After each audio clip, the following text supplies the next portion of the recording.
Next formula है हमारे electrostatics के। इलेक्ट्रोस्टैटिक्स में सबसे पहले हमारे पास फॉर्मूला होता है Q equal to plus n, जिसको हम क्वांटाइजेशन ऑफ चार्ज भी कहते हैं। दूसरा नाम हमारा कूलम्ब लॉ होता है। कूलम्ब लॉ कितना होता है, फिजिकल K q × K की वैल्यू ये होती है, K की वैल्यू ये एप्सिलॉन परमिटिविटी होती है, जिसकी वैल्यू ये होती है। वेक्टर फॉर्म में इसको ऐसे लिखा जाता है।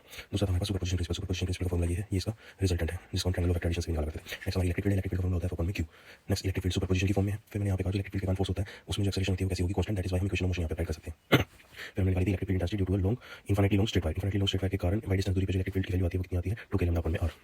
नेक्स्ट हमने निकाली थी electric field intensity due to uniformly charge circular ring की एक्सिस पॉइंट पे। एक्सिस पॉइंट पे मैंने कहा कि इस रिंग पे प्लस क्यू चार्ज के कारण एक्सिस पॉइंट जो कि एक्स डिस्टेंस दूरी पे है, सर्कल की रेडियस a है और ये जो डिस्टेंस है r डिस्टेंस दूरी पे है। यहाँ पे इलेक्ट्रिक फील्ड कितनी होगी, तो इलेक्ट्रिक फील्ड का फॉर्मूला होता है equal to k q divided by x square plus a square की पावर 3/2। फिर हमने कहा डाइपोल मोमेंट कितनी होगी, p equal to q into में 2l। फिर हमने निकाली electric field at the axis point of dipole, उसकी वैल्यू कितनी आती है, e एक्सिस हो जाता है 2kp बाय में r क्यूब p वेक्टर। और अगर मैं मैग्नीट्यूड में लिखना चाहूं तो e एक्सिस कितना हो जाएगा 2kp बाय में r क्यूब। ऐसे ही जब मैं इसको इक्वेटोरियल पॉइंट के लिए निकालता हूं तो ये कितना आता है, equatorial equal to kp by में r क्यूब माइनस का, क्योंकि इसकी डायरेक्शन यहाँ है और डाइपोल की डायरेक्शन यहाँ है।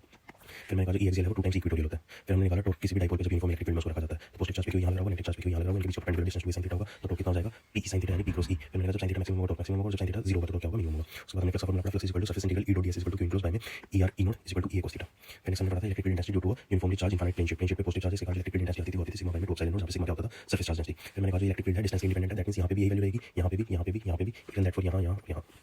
नेक्स्ट हमने देखा दोनों पॉजिटिव चार्ज है तो बीच में कितना होगा, नेट इलेक्ट्रिक फील्ड 0 और आउटसाइड कितनी होगी, सिग्मा बाय में एप्सिलॉन नॉट। फिर मैंने देखा अगर ऑपोजिट चार्ज होते हैं तो बीच में होगी सिग्मा बाय में एप्सिलॉन नॉट और दोनों साइड कितनी होगी 0। नेक्स्ट हमने पढ़ा electric field intensity due to hollow spherical shell के कारण आउटसाइड कितनी होगी, k q by c square, surface पे k q by r square, but inside कितनी हो जाएगी 0, क्योंकि होलोस्फीयर में जितना भी चार्ज होता है वो सारा सरफेस पे आ जाता है। इसका ग्राफ ऐसा बनता है, ग्राफ इंपॉर्टेंट है। नेक्स्ट हमने पढ़ी थी electric field intensity due to insulating sphere. Insulating sphere मतलब सॉलिड स्फीयर होगा, इसके कारण k q by c square, surface पे k q by r square और इनसाइड कितना हो जाएगा k q a divided by में r क्यूब। इसके कारण जो ग्राफ बनता है वो कुछ ऐसा बनता है।